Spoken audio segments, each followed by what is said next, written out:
Olá, queridas irmãs, queridos irmãos, começamos mais um programa O Espírito da Letra, analisando a obra de André Luiz Espírito, através da mediunidade de Francisco Cândido Xavier. Este já é o 9º livro. Estamos fazendo passo a passo, como fizemos os outros 8, mas os outros 8 já estão prontos para você poder desfrutar. Você pode encontrar no nosso canal do O Espírito da Letra, no YouTube, pode encontrar na TV Mundo Maior, os programas anteriores, os livros anteriores, estão todos disponíveis. Você vai até lá e participa desse verdadeiro banho, dessa festa de conhecimento que André Luiz, através de Chico Xavier, nos oferece. E é alguma coisa renovadora, alguma coisa que liberta o espírito das amarras da ignorância, das tolices da crendice, da maneira superficial com que nos relacionamos com Deus. Ao contrário, nos dá uma responsabilidade e uma alegria por sabermos que há um governo sobre todos nós. Um governo justo, um governo amoroso, um governo nobre. E que tudo aquilo que pareça ruim tem uma causa. E que esta causa não é o do governo, é a nossa responsabilidade. E estamos vendo isso neste capítulo, o capítulo 7º, que já na primeira parte nos mostrou as palavras do instrutor Sânzio a respeito do karma, a respeito do bem e do mal. Que noções maravilhosas que de verdade nós poderemos extrair das palavras do ministro Sânzio. Agora, nós vamos dar continuidade. Continua ainda a palestra entre o ministro Sânzio, André Luiz e Hilário, que vão fazer perguntas sobre diversos temas. Pega o seu livro, uma folha de papel, um lápis, uma caneta, vai anotando. Porque se lá, karma, bem e mal, nós já pudemos anotar no cantinho da página, ó, aqui é a parte de karma, aqui é a parte do conceito de bem e de mal. Agora nós vamos ter outras perguntas sobre outros assuntos. Vamos lá? Acompanhe o texto comigo. Houve então uma pequena pausa, depois que o ministro explicou sobre o esforço de Jesus, mostrando o que é o bem e o que é o mal, mostrando o sacrifício do bem em favor de todos os outros. Houve uma pequena pausa espontânea e eu ousei interrogar, faminto de luz que eu estava, perguntando, diz André: generoso amigo, poderíamos ouvi-lo de alguma sorte quanto aos sinais kármicos que trazemos em nós mesmos? Sinais kármicos. Olha só que interessante. Sinais kármicos. Por exemplo, nasce uma criança sem um determinado órgão. Temos no nosso corpo alguma formação estranha, alguma mancha, alguma deficiência, uma perna mais curta do que a outra. Temos alguma doença mais visível, alguma deficiência, um aleijume. Então, André Luiz quer saber agora como deveríamos interpretar, que informações o ministro poderia nos dar a respeito desses sinais kármicos que trazemos em nós mesmos. Vamos ver? Sânzio refletiu alguns momentos e respondeu: é muito difícil penetrar o sentido das leis divinas usando os recursos limitados da palavra humana.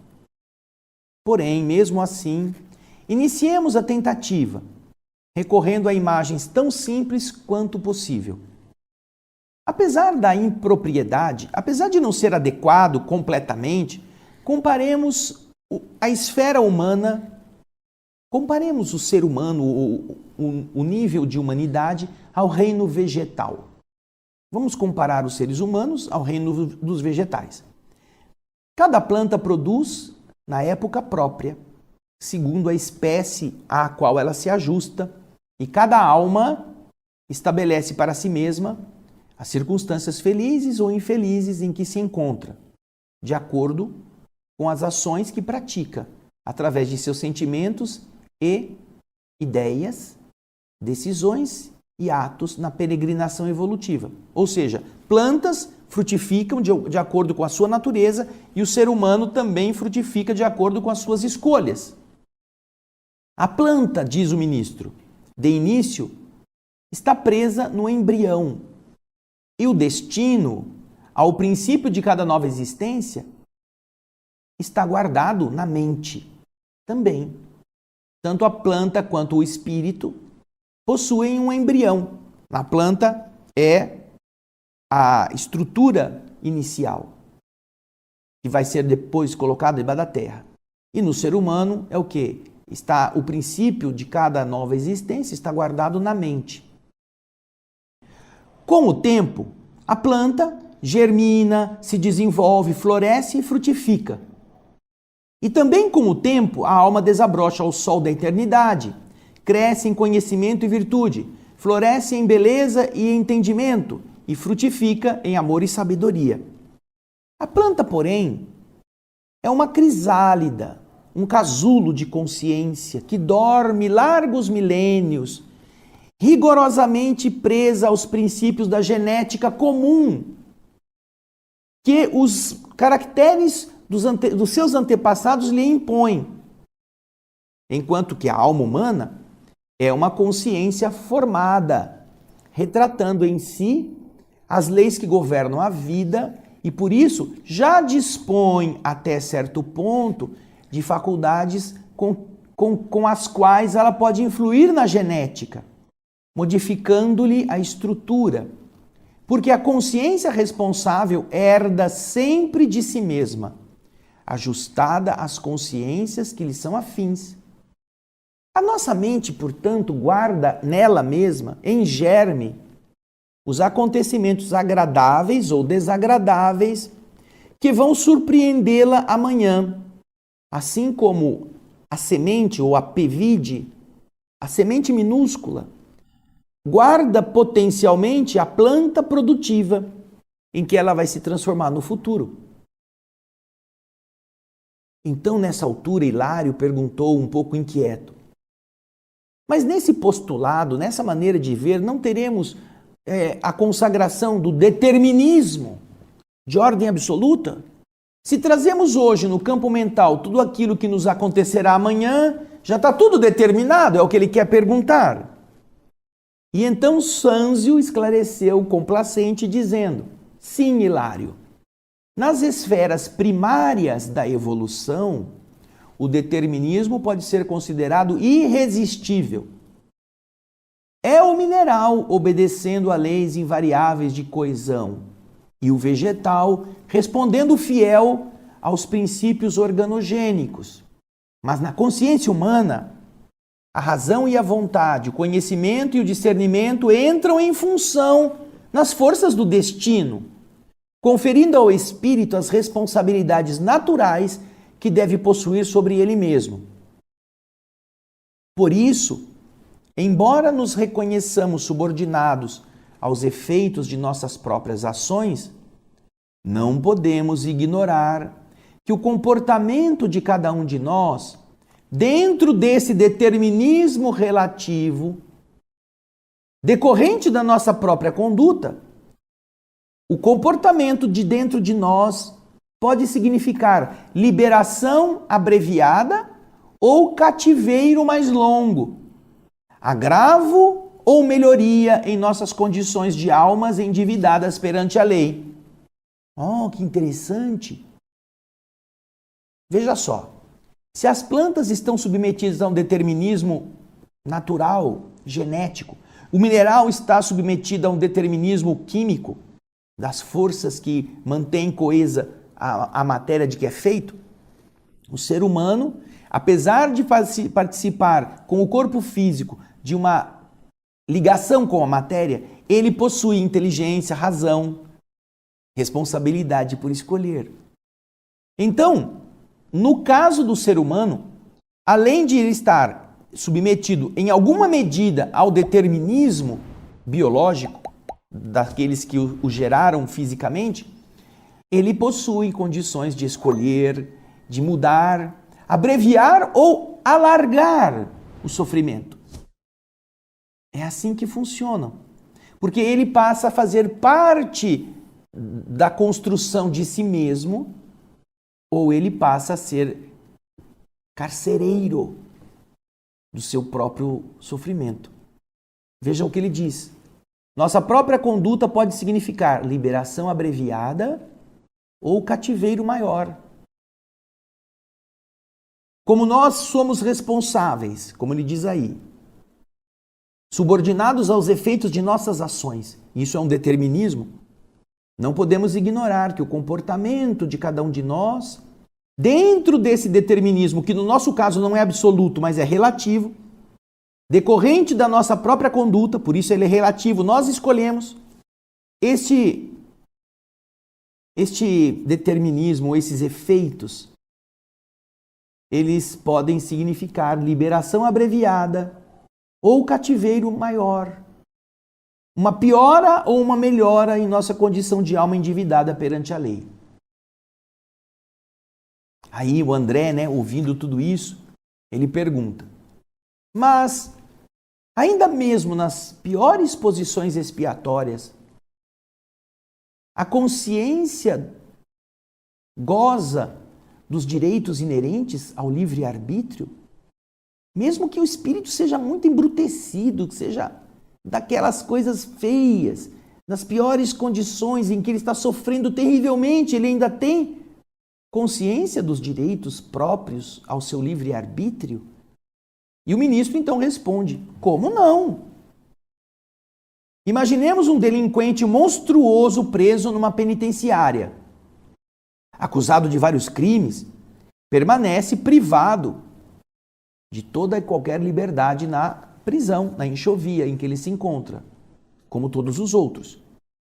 Ainda assim, na hipótese de aproveitar o tempo no cárcere para servir espontaneamente à ordem e ao bem-estar das autoridades e dos companheiros, acatando com humildade e respeito as disposições da lei que o corrige, atitude essa que resulta de seu livre-arbítrio para ajudar ou desajudar a si mesmo, a breve tempo, esse prisioneiro começa por atrair a simpatia daqueles que o cercam, avançando com segurança para a recuperação de si mesmo.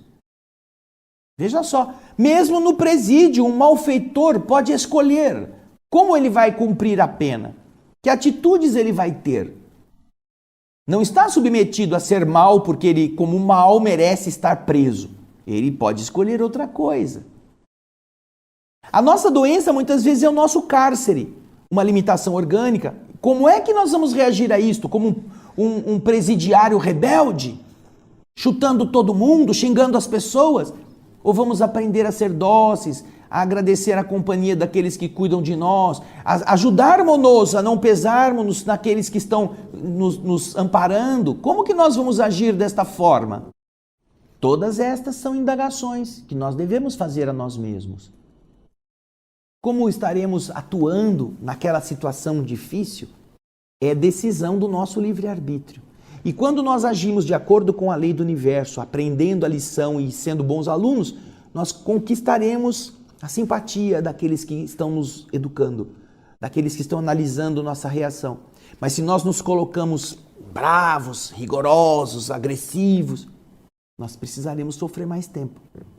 Eu sempre costumo dizer que não é o tamanho do cachorro que dá o tamanho da coleira.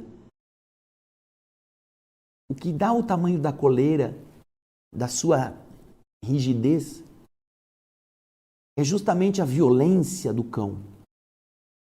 Porque existem cachorros grandes que são dulcíssimos, não precisam ser presos. Ou uma pequena coleira é capaz, porque ele é obediente. Você pode andar com ele, ele não ataca ninguém. Mas existem uns cachorrinhos demônio, que aqueles pivetinhos que acham que são dono do mundo, que se você não puxar ele firme, ele sai mordendo todo mundo.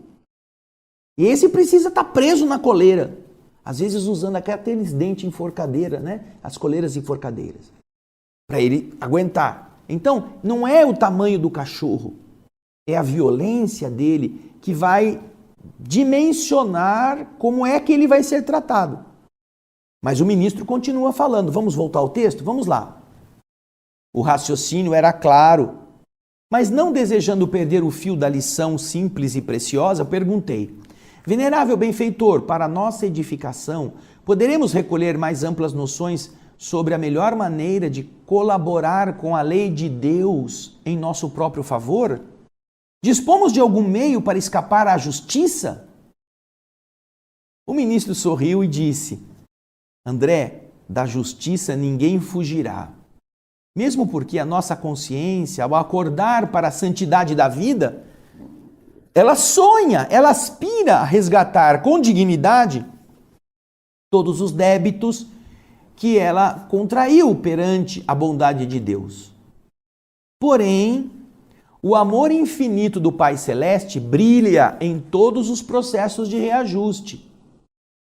Assim é que se nós claudicamos, se nós tropeçamos, se nós erramos nessa ou naquela experiência indispensável para conquistar a luz que o Supremo Senhor nos reserva, se nós fizermos isso, é necessário que nos adaptemos à justa recapitulação. Precisaremos passar pela repetir aquilo, essas experiências frustradas, utilizando os patrimônios do tempo. Vamos então pegar uma figura, vamos fazer a ideia aqui. Um homem acovardado diante da luta, que realiza o suicídio aos 40 anos de idade, no corpo de carne.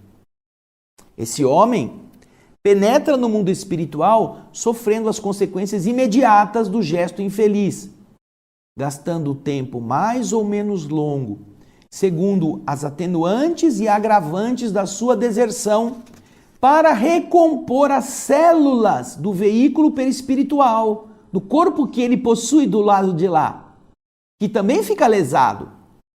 E logo que oportuno, quando ele volta a merecer o prêmio de um corpo carnal na esfera humana, dentre as provas que ele vai ter que repetir, naturalmente se inclui a extrema tentação ao suicídio, na idade precisa em que ele havia abandonado a posição de trabalho que lhe cabia.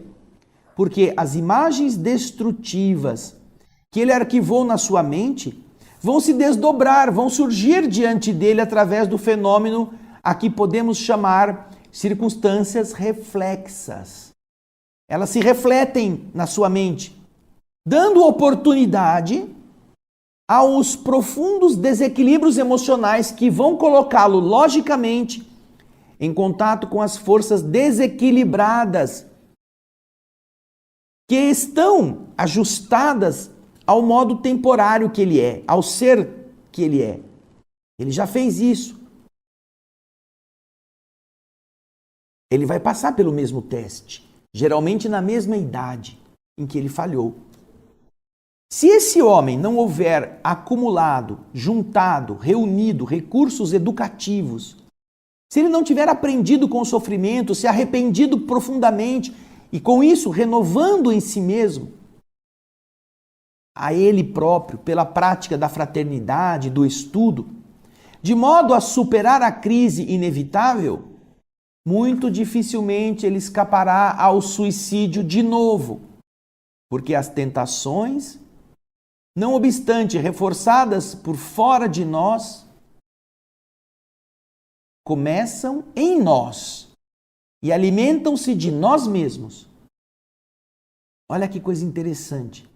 Nós temos o sonho do José do Egito, sabe aquele José que era filho do velho e que foi vendido pelos irmãos? E o faraó tem um sonho que ninguém sabia interpretar. Até que alguém disse que na prisão José interpretou um sonho e deu tudo certo. O rei chama, o faraó chama José, José interpreta o sonho. Aquele sonho das vacas magras que saíam do rio e que devoravam as vacas gordas. Ou das espigas mirradas que suplantavam as espigas fartas. E José então explica para o faraó que aquilo era um sonho. Que o Egito teria 7 anos de abundância e que depois viria 7 anos de escassez. O que isso significa? Que é preciso guardar na abundância para fazer frente à escassez.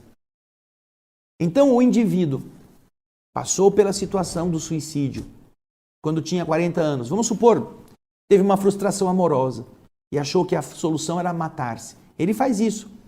Isso vai alterar o equilíbrio do seu perispírito. Vai, na região em que ele fez o ato contra ele próprio, ele vai ter o perispírito lesado também. Aí ele vai para o outro lado, sofre bastante, até se conscientizar, depois se prepara, sabe que vai ter que voltar. E quando ele consegue um novo corpo, este corpo vai ter, primeiro, as reações próprias do ato que ele cometeu, naquela área, naquela fragilização física, pela transferência do perispírito para a matéria. Mas depois, ele vai precisar passar pela circunstância de também, na mesma idade, sofrer uma frustração amorosa e ver como ele reage. E é isso que o texto está falando nessa parte final. Vamos pôr ele de novo na tela.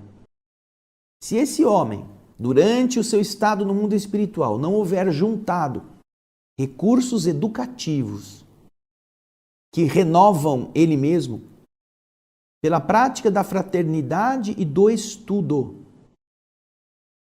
de modo a que ele possa superar a crise, aí que está. Ele está do outro lado, ele está agora nas vacas gordas. Ele pode aprender, pode acumular, ele pode conhecer seu futuro, ele pode saber o que vai passar, ele vai saber que ele vai ter que enfrentar de novo tudo isso para ele resistir.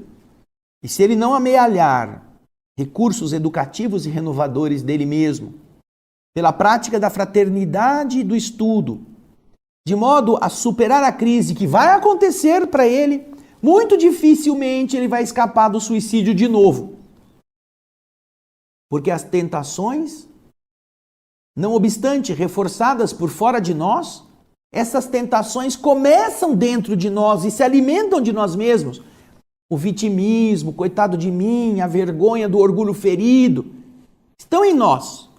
É claro que de fora vamos ter elementos que vão produzir em nós umas reações assim, mas estão em nós. É preciso combater a fraqueza que está em nós, no nosso íntimo. Aí então, André nos está dizendo, o esclarecimento era valioso e por essa razão interroguei com a curiosidade respeitosa do aluno interessado em aprender. Ministro, e como pode a criatura habilitar-se devidamente para resgatar o preço de sua libertação? Como que ela pode fazer isso? E ele não se surpreendeu e respondeu de imediato, ora, André, como qualquer devedor que, de fato, se empenhe, se esforce na solução dos seus compromissos. Por certo que o homem, sumamente endividado, precisa aceitar restrições no seu conforto para pagar suas dívidas com suas próprias economias. Em razão disso, não pode viver à farta, mas sim com abstinência e suor, de modo a liberar-se tão depressa quanto possível. O grande orientador fez uma pausa de momento, como para pensar, e continuou dizendo, vamos voltar ao símbolo da planta. Imaginemos que uma semente de laranjeira caiu em terreno pobre e seco. Segundo as leis que regem as atividades agrícolas, germinará ela sob condições, sob obstáculos constringentes, transformando-se num arbusto mirrado, com lamentável produção no tempo devido. Porém, se o lavrador acolhe, que está ali cuidando, e faz com que as necessidades dessa semente sejam supridas, desde o início da luta, oferecendo a ela adubo, água e defesa, tanto quanto ajudando-a com a poda salutar no momento oportuno, a laranjeira atenderá brilhantemente ao próprio destino. Semelhantes cuidados, no entanto, devem ser postos em ação na hora justa, isto é, quando na terra há alma. E tanto quanto possível deve começar essa restauração nos melhores tempos da jornada física. Não esperar que a desgraça chegue. Já começar o trabalho de restauração desde cedo. Hilário, então, que acompanhava a exposição, fascinado tanto quanto eu mesmo pela lógica daquelas palavras sábias e simples, perguntou: E quando a criatura não pode contar na infância ou na mocidade com tutores, preceptores, mestres afeiçoados ao bem, capazes de se tornarem como os lavradores diligentes, junto daqueles que recomeçam a luta humana? Quando isso acontece? Quando a criança não tem bons pais, ou não tem bons instrutores, ou não é colocada num ambiente em que vai receber destes que são jardineiros de espíritos, o cuidado que na agricultura um jardineiro teria com uma planta que nasceu numa terra infértil. Como fazer? O ministro então ouviu e respondeu: sem dúvida, Hilário, a meninice e a juventude são as épocas mais adequadas à construção da fortaleza moral com que a alma encarnada deve construir, deve tecer gradativamente a coroa da vitória que lhe cabe atingir. Entretanto, é imperioso, é imprescindível entender que no espírito consciente, a própria vontade simboliza o lavrador a que nos reportamos. E o adubo, a irrigação e a poda constituem o serviço incessante a que ele deve se consagrar. Nessa vontade, na recomposição do próprio destino. Em vista disso, todo minuto da vida é importante para renovar e redimir, aprimorar e purificar. Compreendamos que a tempestade, como símbolo de crise, vai surgir para todos em determinado momento. Contudo, quem puder dispor de abrigo certo, vai suportar-lhe os perigos com desassombro e valor. Então não é porque a criança não teve o melhor pai, a melhor mãe, o jovem não teve o melhor mestre, o melhor professor, que ele está impedido de ele mesmo ser o seu próprio abrigo. Ele mesmo construir os seus próprios valores como sendo jardineiro de si mesmo, porque ele tem o raciocínio, ele tem o conhecimento, ele sabe comparar as coisas, ele sabe procurar o que é melhor.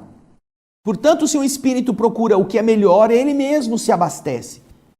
E ele vai chegar à conclusão de que ele não podia esperar daqueles que não tinham ainda maturidade uma educação que lhe desse essa maturidade. Essas coisas não são improvisadas. Os pais geralmente transmitem para os filhos o que eles possuem de melhor, porém muitas vezes eles não têm muito. O ambiente não é favorável, mas isso não impede que o espírito faça por sua própria conta. A explicação, diz André, alcançava-nos a mente como um feixe de luz, um feixe de sol penetrando num cubículo escuro. Meu colega, no entanto, voltou a considerar, perguntando: ação por ação, temos igualmente muito trabalho depois da morte do corpo. Assim como cometemos faltas na carne para sofrer-lhes muitas vezes a consequência aqui, é natural que por nossas ações deploráveis aqui venhamos a padecer na carne? Ou seja, a lei, o karma, ele se faz na terra e o homem leva os efeitos para o mundo espiritual? Ou também ele faz o erro no plano espiritual e leva para o próximo corpo as consequências? Essa é a pergunta inteligente do Hilário, não é mesmo? Vamos ver o que o ministro responde bondosamente? Hilário, é exatamente assim. Nossas manifestações contrárias à lei divina, que invariavelmente é o bem de todos, são corrigidas em qualquer parte. Existe, por isso, expiações no céu e na terra. Muitos desencarnados que se enleiam, que se envolvem em desregramentos passionais até as raias do crime, principalmente nos processos de obsessão. Não obstante, apesar de advertidos pela própria consciência e pelos avisos respeitáveis de instrutores benevolentes, eles criam para si mesmos pesadas e aflitivas contas com a vida, cujo resgate reclama deles luta e sacrifício em tempo longo. Aliás, com referência a esse assunto, é justo lembrar que o nosso esforço de auto-reajustamento na vida espiritual antes da reencarnação, na maioria das circunstâncias, nos ameniza a posição, diminui os problemas, garantindo-nos uma infância e uma juventude cheias de esperança e tranquilidade, para que nós possamos recapitular aquilo que na madureza vai ser preciso fazer. Essas recapitulações da idade mais velha. Exceção feita naturalmente aos problemas de dura e imediata expiação, nos quais a alma é forçada, é obrigada a tolerar também difíceis padecimentos, muitas vezes desde o ventre da mãe, tanto quanto os desenganos e os achaques, os defeitos, os vícios, as humilhações e as dores da velhice ou da longa enfermidade antes do túmulo. Essas dores, angústias e sofrimentos vários nos suavizam a ficha de espíritos devedores. Já começamos a pagar através do sofrimento, permitindo-nos abençoada trégua nos primeiros tempos da esfera espiritual, logo depois da peregrinação pelo campo físico. Depois que o corpo morreu, se o espírito teve já o sofrimento com uma certa condescendência, uma certa renúncia, uma certa resignação, do lado de lá ele também atenua os efeitos de seus desatinos na terra.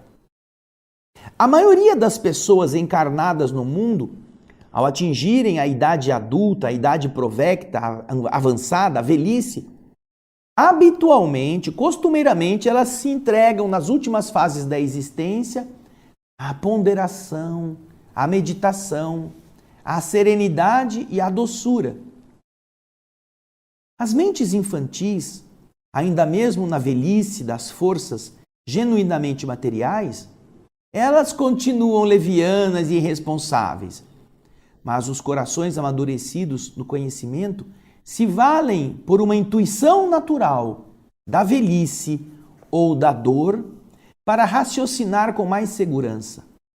Seja consagrando-se à fé nos templos religiosos, com essa atitude asseguram para si próprios mais amplo equilíbrio íntimo, seja devotando-se à caridade, com essa atitude, ele esbate, ele releva na memória as recordações menos desejáveis, preparando assim, com louvável acerto e admirável sabedoria, a irrevogável passagem para a vida maior.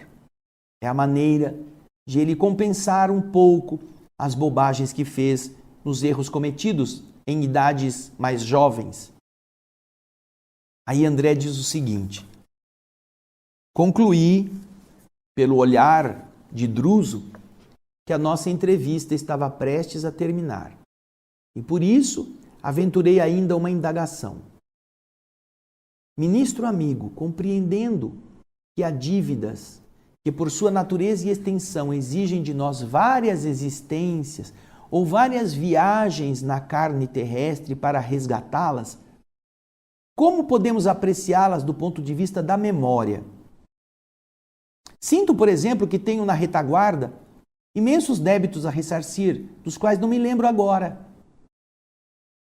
E então, ele explicou: André, isso mesmo, a medida é de tempo a questão. À medida que nos demoramos aqui na organização perispiritual, cumprindo fielmente nossas obrigações para com a lei, mais vai se nos dilatando o poder da memória. Avançando em lucidez, abarcamos mais amplos domínios da memória. Assim é que, depois de largos anos em serviço nas zonas espirituais da Terra, entramos espontaneamente nessa faixa de recordações menos felizes, identificando novas extensões de nosso karma ou de nossa conta. E embora sejamos reconhecidos a benevolência dos instrutores e dos amigos que nos perdoam o passado menos digno, jamais nós condescendemos com as nossas próprias fraquezas. E por isso, nos vemos obrigados por nós mesmos a solicitar das autoridades superiores novas reencarnações difíceis e proveitosas, que nos reeduquem ou nos aproximem da redenção necessária. Compreenderam? Pergunta ele. E André diz, sim, havíamos entendido. Sâncio olhou para o diretor da casa, como a dizer-lhe que o horário se esgotara. E Druso lembrou com gentileza que não devíamos reter um instrutor atencioso e complacente. Agradecemos com humildade as lições recebidas, enquanto o ministro voltava à câmara brilhante, onde a neblina móvel passou de novo a se adensar, apagando-lhe a figura venerável aos nossos olhos. Em breves minutos, o ambiente retomou os característicos que lhe eram habituais e a palavra comovedora de Druso em prece encerrou a inolvidável reunião. Quanto ensinamento, não é verdade? Quanta coisa linda! Quantos conceitos, quantas noções sábias para que nós saibamos enfrentar todo o processo de reconstrução de nós mesmos. Se nós estamos num planeta como a Terra, de prova e expiação, isso significa que nós temos coisas erradas, fizemos coisas feias, que a ignorância nos induz, porque o egoísmo, que são os impulsos primitivos do nosso espírito, nos levam a fazer. Querendo o melhor, mas o melhor para nós, querendo passar a perna nos outros para que nós tenhamos mais realce, mais vantagem. Porém, vamos descobrindo que isso é errado, que não podemos brilhar apagando as pessoas, que na verdade a lei do universo quer que todos brilhem. E então, voltando à história lá do menino abandonado na sarjeta, que o dono do campo de futebol, o dono do time de futebol chama para que ele possa se desenvolver, ao invés de ele ser o indivíduo que agora joga bem e agora fica famoso e agora começa a exigir coisas do dono do time, começa a exigir privilégio, eu quero um vestiário só para mim, quero um armário com meu nome, eu quero ter facilidade, eu quero ter mais vantagem, quero ganhar mais no seu time porque você está ficando rico às minhas custas. Esse rapaz, que agora é um bom jogador, porque alguém confiou nele, ele sai e vai buscar outros que estavam na sarjeta. Venha para cá, você também vai jogar bem, eu te ajudo, eu te ensino o que eu sei, eu treino você. Eu ajudo o dono que fez tudo isso por mim a que você também seja um bom jogador. E nós teremos o melhor time. É muito bonito isto. O mais produtivo agricultor americano de milho ganhou o prêmio de produtividade americano vários anos seguidos. E um dia fizeram uma entrevista com ele, perguntando a ele como é que ele tinha tanta produtividade. A fazenda dele era cercada por fazendas que produziam a mesma coisa que ele, e os outros não conseguiam produzir tanto quanto ele. Então foi um repórter perguntar-lhe o que ele fazia, qual era o segredo. E ele disse qual era o segredo.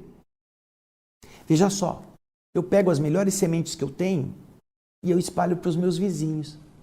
Eu dou as sementes boas para eles. Mas é verdade? Como é que o senhor faz isso? Eles são os seus concorrentes. Ele diz, olha, se você entender como funciona a natureza, você vai perceber que as plantas, elas são fecundadas pelo pólen, seja trazido pelo vento, seja trazido pelos insetos. Portanto, se eu espalhar as minhas boas sementes para meus vizinhos, quando o pólen, os insetos que foram lá nas plantas deles vierem pulverizar ou vierem fecundar as minhas plantas, eles trarão na sua essência um gene muito bom e as minhas plantas irão melhorar nas mutações para que elas possam ser ainda melhores. Mas se eu espalhar só semente ruim, quando eles florescerem nos seus pés, o vento vai trazer um gene ruim. Os insetos vão trazer no seu corpo também o pólen ruim e eles vão piorar o meu milho. É assim que funciona a natureza. E é assim que o ministro Sâncio nos está explicando. Todos nós vamos ter que corrigir os nossos erros, mesmo que as nossas vítimas nos perdoem. Mesmo que elas relevem o nosso ato negativo. Nós não esquecemos. Nós não nos desculparemos. Nós não seremos condescendentes conosco mesmo. Então, é bom que mesmo que você não saiba qual foi o seu erro, mesmo que você não saiba o que você fez de ruim, é bom que você passe a viver como alguém que está fazendo tudo o que pode, em todas as áreas. Não só na família, não só no trabalho, não só no lazer, não só na vida de cidadão. Faça o bem sempre, faça o bem em tudo que você puder, porque essa é a lei de fazer os outros felizes. Ajude. Nunca perca uma oportunidade. Você não sabe. Se aquilo era realmente o que você tinha que fazer, você está cumprindo, está reparando o mal que fez. E se aquilo não era a coisa que era a sua dívida, você está mostrando que já compreende o universo, está sendo um bom soldadinho, está sendo um bom ajudante do Criador, você é confiável. Porque você não é bom só quando você foi mal, você é bom sempre. Você faz o bem sempre. Você esquece de si sempre. E vai ser feliz e fazendo a felicidade dos outros.